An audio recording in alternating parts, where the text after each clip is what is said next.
Hello guys, bienvenue sur ma chaîne Bati Dahui. Donc aujourd'hui, de quoi on va parler? On va parler de quoi? On va parler de perte de poids. Ouais, perte de poids, ouais. Aujourd'hui, on va parler de perte de poids. Je vais vous partager mon parcours, enfin pas mon parcours, je vais vous partager ce que je suis en train de faire en ce moment même. Et après, vous allez vous dire, bon, honnêtement, tout le monde partage comment il perd du poids, surtout en ce moment. Enfin, moi, je vois que ça en tout cas. Je sais pas vous, mais moi, je ne vois que des personnes qui partagent comment ils perdent du poids. Ils perdent du poids, ce qu'ils mangent, ce qu'ils font au niveau sport, etc. Blablabla, blablabla. Beaucoup de gens disent ce qu'ils font. Et en fait, à la fin, tu te dis, mais tu dois écouter qui? Tu dois prendre les conseils de qui? C'est vrai, c'est faux, c'est vrai. Bah, en tout cas, moi, par rapport aux gens qui partagent ce qu'ils font, leurs tips, etc., j'écoute tout.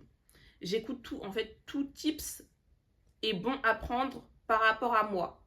Voilà. Mais pas tout tips est bon à prendre parce que après, si tu prends tout, en fait, tu vas faire n'importe quoi. Mais si tu écoutes des conseils en fait, qui s'alignent avec ce que tu essaies de faire, avec ton parcours, etc., bah pourquoi pas? Voilà, pourquoi pas? Donc, moi, je vais vous partager ce que je pense au niveau de la perte de poids. Peut-être que vous allez vous dire qu'elle dit n'importe quoi, celle-là. Mais en tout cas, pour moi, c'est ma réalité. C'est ma réalité. Voilà. Donc déjà, est-ce que je partage mon contexte ou pas? Après, chacun perd du poids comme il veut. Chacun a son parcours et tout. Mais moi, mon habitude, c'est quoi? C'est de faire le yo-yo. Je sais pas si on appelle ça encore le yo-yo même. Bref, faire le yo-yo, perdre 20 kilos, reprendre 20 kilos, vous voyez des trucs comme ça, perdre 10 kilos, reprendre 10 kilos, perdre 15 kilos, bref, moi j'ai fait ça toute ma vie. Et là, je suis dans un but où je veux me stabiliser et ne plus jamais faire le yo-yo. Voilà, plus jamais, like never again. Never again. Donc je vais vous partager ce que je suis en train de faire en ce moment même, parce que je suis en plein dedans. Et bah, peut-être ça vous aidera. En tout cas, moi, pouvoir écouter le parcours de certaines personnes et ce qu'ils font au fil de la semaine, de la journée, etc., ça m'a beaucoup aidé. Voilà, ça m'a beaucoup aidé. Donc, je me suis dit, pourquoi pas partager ce qui a marché pour moi. Donc, déjà, de 1, on va commencer par quoi? Par l'alimentation ou bien le sport. On va commencer par le moins important pour moi. For me, là, c'est mon opinion, les amis, et ce qui a marché pour moi. Donc, déjà, au niveau des résultats, je suis encore dedans. Je suis encore dedans, mais j'ai perdu environ 15 kilos en l'espace de 3 mois, 3-4 mois, voire plus. Voilà, voire plus, parce qu'il y a dû, j'ai dû mettre en place des habitudes avant ça. Voilà, mettre des habitudes, arrêter certaines choses, etc. Et ça met extrêmement de temps. Et après, quand tout ça c'était bon au niveau mental, j'ai commencé à perdre. Voilà, petit à petit. Mais je suis même pas à la moitié, les amis. Je suis même pas à la moitié de mon réel objectif. Donc déjà, de 1, au niveau du sport. Moi, je suis contre les 10 000 pas par jour.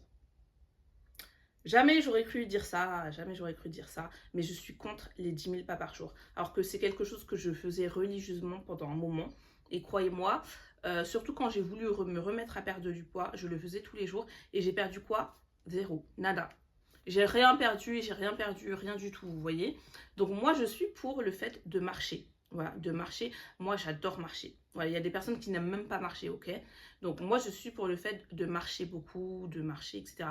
Mais le fait de marcher 10 000 pas tous les jours, en fait, j'aime pas voilà, ce tips-là que les gens donnent, marcher 10 000 pas par jour. Il y en a même qui vont jusqu'à marcher 20 000 pas par jour. Je suis en mode, mais insane. Et en fait, déjà de 1, pour moi, ok, marcher tous les jours, ça va t'aider. Voilà, tu vas être active, puis c'est de la marche, on est des humains, on marche tous, etc. Tu vas perdre des calories, c'est bon pour la santé, c'est de la marche, je suis pour.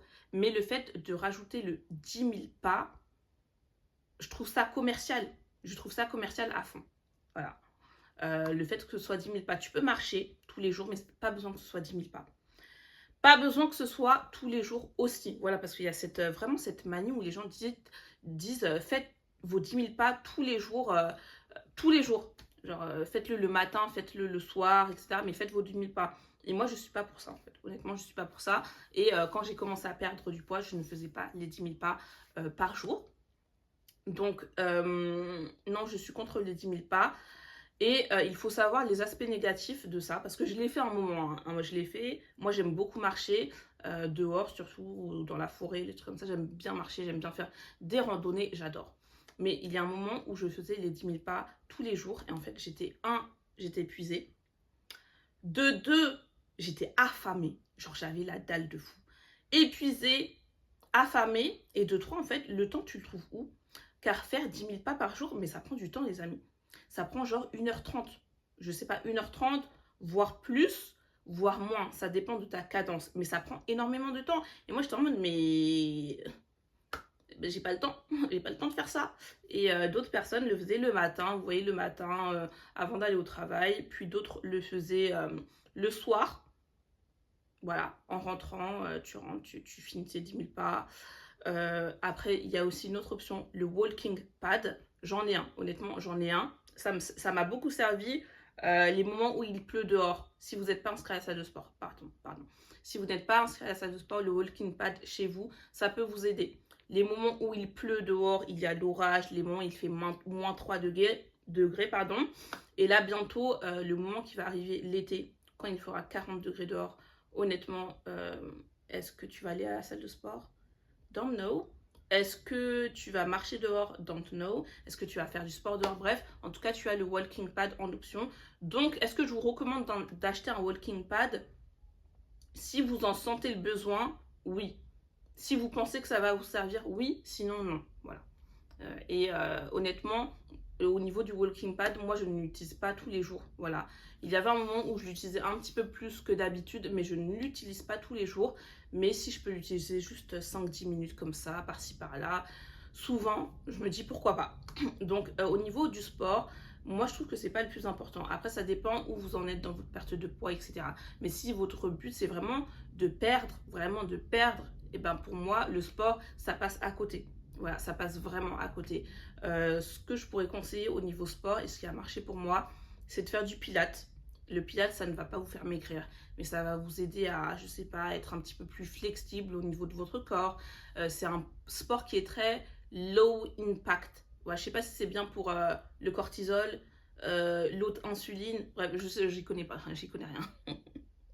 Je ne vais pas dire des trucs que je connais pas, donc faites vos recherches sur les sports qui sont en mode low impact, le cortisol s'il est élevé, je sais pas quoi, l'insuline, blablabla. En tout cas, le pilates, c'est bien pour ça. Donc voilà, faites du pilates, 20 minutes par jour, 5 minutes par jour, 10 minutes par jour, ce que vous voulez. Parce que moi, on me l'a conseillé et j'ai commencé et honnêtement, apparemment, il y avait des petits résultats, mais plus au niveau au niveau global. Vous voyez, au niveau global, au niveau aussi de la posture, ouais, de la posture, comment tu te tiens, etc. Donc, faites du pilates et surtout, ça ne va pas vous épuiser, en fait. Vous n'allez pas donner beaucoup d'efforts. Parce que quand tu commences, tu vas dire, ah, faut que je donne grave des efforts et tout. Faut que je fasse du sport en mode cardio de fou. Faut que je perde 500 calories vite fait en 30 minutes et tout. Moi, tous les trucs comme ça, c'est dead. C'est mort, c'est mort, c'est mort.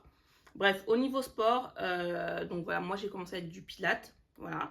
Et au niveau de la marche, pas les 10 000 pas, mais si je peux marcher d'un point à un autre, je marchais. Si je pouvais marcher un petit peu plus tous les jours par rapport à un chemin que je prenais, j'allais marcher un petit peu plus. Et ça s'arrêtait là. Voilà. La partie la plus importante maintenant, l'alimentation. L'alimentation. Au niveau alimentation, oulala. En fait, oulala, parce que c'est dur. C'est dur. Et vous savez, à un moment, je regardais des conseils de personnes au niveau de la perte de poids. Et j'ai regardé ces conseils de Shera, Shera Seven. Et quelqu'un lui demandait comment je perdais du poids, how do I lose weight, etc. Et elle a répondu quoi? C'était drôle, mais en fait très sarcastique. Mais à la fin, je me suis dit, elle a raison. Elle a dit, you want to lose weight? Just don't eat. Stop eating. Elle va un petit peu loin et tout. Mais en fait, non. Stop eating. C'est pas stop eating, mais mangez moins. Mangez moins au niveau des proportions, etc. Après, honnêtement, tu peux pas faire ça du jour au lendemain. Honnêtement, tu ne peux pas faire ça du jour au lendemain. Moi, je n'ai pas pu le faire du jour au lendemain. Il m'a fallu des mois, voilà, il m'a fallu des mois, donc j'ai commencé crescendo. Et au moment où, au niveau mental, tout ça c'était bon, j'ai commencé à perdre. Voilà, au moment où, au niveau du mental, tout ça c'était bon, j'ai commencé à en perdre. Donc, déjà, au niveau alimentation, moi je vais pas tout vous dire parce qu'il y a tellement de choses à dire. Peut-être je ferai une partie 2, ou bien je ferai une partie 2 quand j'aurai perdu, ou je me serai rapproché un petit peu plus de mon objectif. Donc, déjà, le sucre. Oui, en fait, il faut enlever le sucre de ton alimentation. Tu enlèves. Tu enlèves le sucre de ton alimentation. Donc déjà, de base, est-ce que vous êtes très sucré ou très salé? Moi, je suis pas très sucré. Les trucs trop sucrés, j'aime pas. Déjà, j'aime pas. Je n'ai pas de sucre chez moi. Je ne consomme pas de sucre. Si je consommais au niveau sucre, je prends plutôt du miel, des trucs comme ça. Je bois du café, je bois du thé, mais jamais de sucre dedans, never. Genre jamais. Je ne mets pas de sucre dans mon thé. Je crois que la dernière fois que j'ai dû en mettre, je devais avoir 16 ans, je sais pas. Et dans mon café aussi, je veux pas de sucre. Je veux pas de sucre, ça dénature le goût du café. Donc dans ces deux trucs, je ne mets pas de sucre, je ne mets rien. Et après, au niveau du sucre, moi, la partie importante pour moi, c'était quoi? C'était les sucres transformés. Et en fait, moi, j'avais pas vraiment la notion de ce que c'était. Voilà. Mais après, j'ai compris. J'ai compris les sucres transformés, il y en a dans pratiquement tout au niveau des magasins. Donc voilà, j'ai dû supprimer beaucoup de choses, par exemple le cordon bleu, le blanc d'Inde, voilà, tous ces petits trucs, en fait, il y a du sucre transformé dedans, vous voyez, mais en fait, c'est dur d'enlever ça de son alimentation. Je l'ai fait petit à petit, donc voilà, si vous avez des aliments que vous consommez, je sais pas, par exemple des gnocchis, des raviolis, les raviolis en boîte, quand tu te rends compte, en fait, que tout est transformé. Au bout d'un moment, quand ça entre dans ton cerveau, tu vas en magasin, tu te dis, mais il y a tout qui est transformé en fait. Si vous avez vraiment des aliments que vous avez du mal à arrêter, moi c'était par exemple plus le cordon bleu, les nouilles, supprimé. La dernière fois que j'ai mangé un cordon bleu, je crois que c'était il y a 8 mois ou un truc comme ça. Donc vous enlevez le sucre de votre alimentation, mais vous en reprenez de temps en temps. Honnêtement, vous en reprenez de temps en temps. Au début, peut-être ça sera dur si vous aimez beaucoup le sucré, mais voilà, de temps en temps, vous en reprenez. Moi, si à un moment j'ai envie de manger un pain au chocolat, ou je sais pas quoi, un truc comme ça, je vais le manger, je m'en fous, voilà quoi. Mais je sais que après, c'est fini. Vous voyez, pendant un petit moment, même si c'est une semaine ou autre, ou 2 semaines, le plus important, c'est de l'enlever de ton alimentation. Voilà, tout ce qui est sucre. Deuxième chose, ça, c'est dur, mais il faut le faire. Tout ce qui est gluten, enfin, le truc gluten. Bref, tout ce qui est féculent, pardon. Le riz, les pâtes, et après, bon, ça, c'est plus du gluten, je sais pas quoi. Bref, le riz, les pâtes, le pain. Out. Out. Vous dites au revoir au pain. Et surtout, pas, attendez, au niveau du pain. Au niveau du pain, hold on. Au niveau du pain, le pain de mie, vous le supprimez. Le pain de mie, peu importe quel type de pain de mie, même si du pain de mie Weight Watcher ou je sais pas quoi, du pain de mie complet, blablabla, vous enlevez le pain de mie. Vous enlevez le pain de mie de votre alimentation. Le pain, moi je le garderai tout le temps, mais au niveau du pain, je serai plus en mode pain complet. Voilà, pain complet, voilà le pain complet de la boulangerie ou je sais pas quoi. Et du pain, ce sera pas tout le temps, malheureusement, il faut l'enlever. Donc moi je vais consommer du pain peut-être 2 fois, voire 3 dans le mois. Mais par exemple, dans une semaine, pas de pain. Pas de pain, tout simplement. Voilà, vous enlevez le pain de votre alimentation et vous porterez mieux. Un autre tips qui m'a énormément aidé, boire du thé. Voilà. Peut-être que vous aimez le thé, peut-être que vous n'aimez pas le thé. Oui, il y a 2 options en fait. Il y a soit le thé, soit le café. Boire du thé ou du café, ça va vous aider à supprimer votre appétit. Voilà, si vous avez tout le temps faim, tout le temps, etc. et tout comme moi, boire du thé ou du café, dès que vous avez trop faim, ça va vous aider. Moi, j'ai basculé, en fait j'aime les deux, mais vous voyez, il y avait un moment où je consommais beaucoup trop de café et ça me maintenait beaucoup trop éveillée. Au bout d'un moment, c'était un peu trop. C'était un peu trop, donc j'ai incorporé encore plus le thé et différentes variations. Le thé vert, le thé aux fruits rouges, le thé au tilleul, à la camomille, le thé à la camomille, pardon, le thé à la camomille, tous les différents types de thé, vu que c'est une passion.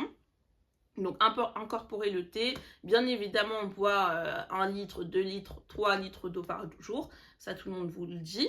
Après quelque chose d'autre que moi j'ai incorporé et qui je trouve marche, c'est les graines de chia. Voilà, tout le monde le dit, tout le monde en parle. Mais les graines de chia avec de l'eau et du citron, pour moi ça marche. Vous en prenez un verre tous les matins. Après tu n'es pas obligé d'en prendre tout le temps, tu peux faire des pauses des fois, des pauses tu arrêtes un petit peu, etc. Et tu en reprends. Ça t'aide à ne pas crever la dalle dès le matin, dès 8h du mat. Ça t'aide à ne pas avoir si faim. Et un autre genre de coupe-faim, ou plutôt quelque chose de révolutionnaire, le matin, si vous devez manger, pas de sucré, ça voilà, déjà pas de sucré, mais du salé. Si vous ne savez pas quoi prendre au niveau salé, je vous conseille quoi? Les œufs durs. Les œufs durs, voilà, mangez 2 voire 3 œufs durs le matin. Voilà, vous mangez 2 ou 3 œufs durs le matin, vous n'aurez pas faim jusqu'à au moins, je sais pas, peut-être 13h, 14h. Vous allez tenir longtemps et je vous jure que manger des œufs durs le matin, ça passait mal avec moi. Je suis pas fan des œufs de base, donc manger des œufs durs le matin, c'était dur, mais ça fait le taf et je continue d'ailleurs à le faire. Voilà. Donc voilà, c'était tout ça au niveau de l'alimentation, c'est hyper important et surtout, surtout ne faites pas tout en même temps. Si vous faites tout en même temps, ça va être trop. Faites petit à petit, crescendo, enlevez des petits trucs, petit à petit. Et après, au bout d'un moment, bah voilà, vous y êtes. Et là, vous allez perdre du poids naturellement. Après, un autre avis, ce serait au niveau des cheat days. Vous voyez, les cheat days. Les cheat days, 1 fois par semaine, où tu vas aller manger fast food, etc. Oui, faites-le. Oui, en fait, oui. Ouais, faites-le. Après, voilà, moi j'ai un autre avis maintenant à ce niveau-là. Moi, honnêtement, je ne fais pas un cheat day 1 fois par semaine dans un fast-food. Vous savez pourquoi? Parce que des fois, tu vas commander un truc et tu vas être hyper déçu. Moi, un jour, j'ai voulu faire un cheat day et j'ai commandé KFC. C'était dégueulasse. Genre, c'était tellement pas bon, je vous jure, c'était vraiment pas bon. C'était ignoble. Je pesais mes mots. C'était ignoble. Donc, à partir de ce moment-là, je me suis dit... on arrête les fast-food. De toute façon, ça coûte cher et voilà, ça me fait des économies. Donc j'ai arrêté les fast-food. Et au niveau de mes cheat days, en fait, déjà de 1, je m'étais dit, bah des fois je vais prendre des trucs transformés. Par exemple, une pizza, un burger, pas les cordons bleus, mais voilà, je vais prendre un truc transformé des fois, mais pas tout le temps. Voilà, des fois je vais me dire, j'ai envie de me faire un cheat day, j'ai envie de me faire, de manger un truc vraiment bon, bah je vais me faire un sandwich. Vous voulez un sandwich. Mais vous voyez pas un sandwich, un vrai sandwich avec du pain complet, pas de pain de mie. Voilà, même au niveau de cheat day ou autre, je n'ai toujours pas réincorporé le pain de mie. Je crois que la dernière fois que j'ai mangé du pain de mie, c'était, je sais pas, je peux même pas vous dire, ça doit faire 8 mois aussi, un truc comme ça. Donc je vais me faire un sandwich avec du pesto, du fromage de chèvre, de la dinde, je sais pas, tout ce que vous voulez dedans, tout ce que vous aimez qui est bon pour vous. Et voilà. Et j'ai mangé ça en cheat day et je vous jure, c'était incroyable. En fait, c'était incroyable. Donc faites-vous plaisir. Certains vont se faire un cheat day 1 fois par semaine. Honnêtement, moi je suis à un point où je compte pas. Mais voilà, faut juste doser. Voilà, faut doser. Peut-être je vais le faire 1 fois par semaine. Peut-être je vais le faire 1 fois en 4 jours. Et des fois, en soi, si mon cheat day, c'est un sandwich au pesto et au fromage de chèvre, est-ce que c'est vraiment un cheat day? Ce sont des aliments normaux. Donc en soi, voilà quoi. Donc voilà, c'était mon petit rant sur la perte de poids. J'essaie de réfléchir à d'autres choses. Mais honnêtement, il y a tellement de tips que j'ingurgite tous les jours par rapport à ça, même au niveau des aliments qui sont sans gluten, etc. Rajouter des légumes dans votre alimentation, faites en sorte que vous mangez uniquement des légumes. Après, les légumes, ça coûte hyper cher. Donc, privilégiez les légumes surgelés, voilà, surgelés. Et si vous le pouvez, 1 fois par semaine, essayez d'avoir un légume de saison dans votre frigo. Voilà, même si c'est, je sais pas, des endives ou un poireau, je sais pas, un truc comme ça. Et voilà, essayez de faire des plats avec des légumes. Supprimer cette idée de faire un plat avec de la viande. Voilà, toujours t'as ton plat, ta petite viande à côté, ton petit... Voilà. Après, moi, ça, j'ai un peu l'habitude, mais après, pour certaines personnes, enlever vraiment la viande dans le plat, ça peut être dur. Mais essayez de l'enlever, de le remplacer par quoi? Peut-être du fromage, peut-être des œufs. Ah, c'est voilà, un petit peu dur, honnêtement, mais il faut essayer. d'enlever la viande de l'alimentation un petit peu et de se focus sur les légumes. Au niveau de l'assaisonnement, honnêtement, rajouter du poivre, de l'ail, du paprika, rajouter un petit peu d'assaisonnement parce qu'au bout d'un moment ça devient un peu... voilà quoi. Donc ajouter un petit peu d'étincelle dans tout ça et vous allez commencer à perdre. Voilà. Et après, je pense que je vais juste terminer par la chose la plus importante pour moi. J'allais oublier, je peux pas oublier ça. Soyez en déficit calorique. Moi, c'est ce qui m'a aidé. Je pense que c'est grâce à ça que j'ai pu perdre environ 10-15 kilos en 2-3 mois. Enfin, pas 2-3 mois, plus 4 mois, les amis. Honnêtement, j'ai pas compté parce que moi, je ne me pèse pas. Mais, et au niveau de la durée, je sais pas. Bref, j'identifie ça par rapport aux vêtements que j'arrive à remettre ou pas. Mais voilà, je me suis quand même pesée, j'ai quand même perdu environ 10-15 kilos en 3 mois. Soyez en déficit calorique. Pourquoi? Parce que si vous mangez beaucoup, soyez en déficit calorique. Honnêtement, moi, je ne vais pas vous dire de bêtises, honnêtement. Après, je vais vous dire quoi? Demandez à ChatGPT, parce que moi, c'est ce que j'ai fait. J'ai demandé à ChatGPT, il va te demander ton poids, ton poids approximatif, ta taille, etc. Et il va te dire, tu dois être en déficit de ça et ça. Moi, par rapport au déficit qu'il m'a donné, j'ai enlevé au moins 200 calories dedans, ou 300 calories, parce que je savais que je pouvais manger moins, et je savais que je serais rassasiée à ce moment-là. Donc, j'ai fait en sorte d'être en déficit calorique, de 2300 calories par jour, voire 1500, ça dépend. Entre 1300 et 1500. Et en fait, pour m'aider, en fait, je disais à ChatGPT ce que je mangeais toute la journée. Voilà, tout simplement. Je disais, j'ai mangé ça. Des fois, au niveau des portions, j'en avais aucune idée. Donc, je disais, j'ai mangé l'équivalent de 3 grosses cuillères de fromage blanc, plus ça. Il me disait, bah, aujourd'hui, tu as consommé ça comme calories. Je disais, ah, ok. Et en fait, petit à petit, par rapport aux résultats qu'il me donnait de la journée, tu as mangé ça comme calories, bah, ça m'apprenait à remanger bien. Voilà, ça m'apprenait à remanger bien. Donc, je vous conseille d'être en déficit calorique. Bah, je pense que... Après, c'est chiant, c'est paranoïaque de devoir dire tout ce que tu manges la journée pour savoir combien, si tu dépasses ou pas ton nombre de calories. C'est paranoïaque, mais c'est nécessaire. En fait, c'est nécessaire. Au bout d'un moment, il faut se résoudre. C'est nécessaire. Donc, je l'ai fait. Une autre chose d'importante au niveau du déficit calorique, c'est quoi que je voulais dire? Hold on. Ah, pardon. Au niveau du déficit calorique, il y a une autre chose. Ça, je sais pas. En fait, je sais pas si je vous conseillerais de le faire ou pas. Mais le jeûne intermittent. Voilà, ça, je l'ai fait pendant un moment parce que je n'arrivais pas à contrôler mes portions. Donc, j'ai fait le jeûne intermittent pendant genre 2 semaines. Quelque chose comme ça. Bref, en gros, le matin, j'allais boire quoi? Du café. Du café, du thé, de l'eau, beaucoup d'eau, graines de chia, eau, etc. Et j'allais manger seulement à partir de 16h ou 17h. Soit 16h, soit 17h. Entre-temps, je ne mangeais rien. Voilà, mon but pour moi, c'était un petit peu d'habituer mon estomac à avoir faim, vous voyez? Parce qu'en fait, il avait cette sensation d'être toujours rempli ou full. Je sais pas comment dire full, mais quelque chose. Mais le fait d'avoir l'estomac vide, vous voyez, il fallait que je ressente ce besoin. Je ressente encore ce fait d'avoir l'estomac vide. Bref, il fallait que je le ressente. Donc j'ai fait le jeûne intermittent. Maintenant, je le fais plus. Voilà, je le fais plus, ce jeûne intermittent. Le fait de juste boire du café, de l'eau, blablabla, le matin et à partir de 16h commençant mon premier repas. Je le fais plus, mais ça m'a aidé au début. Voilà, donc maintenant, moi, le matin, c'est petit déjeuner, 2 œufs durs ou 3 œufs durs et, ou quelque chose de salé. Honnêtement, même si le matin, vous devez manger une escalope, une escalope de dinde, voilà, bah mangez-la. Entre manger une escalope de dinde et manger des gâteaux secs qui se disent bio, bah moi je préfère manger l'escalope de dinde. Voilà. Je trouve que c'est mieux pour l'alimentation. Bref, voilà, c'était mes petits tips. Très très mélangés, très très brouillons au niveau perte de poids. Je ferai sûrement une partie 2, ou peut-être je ferai une partie 2 quand j'aurai un petit peu plus atteint mon objectif. Voilà, mon objectif tout simplement.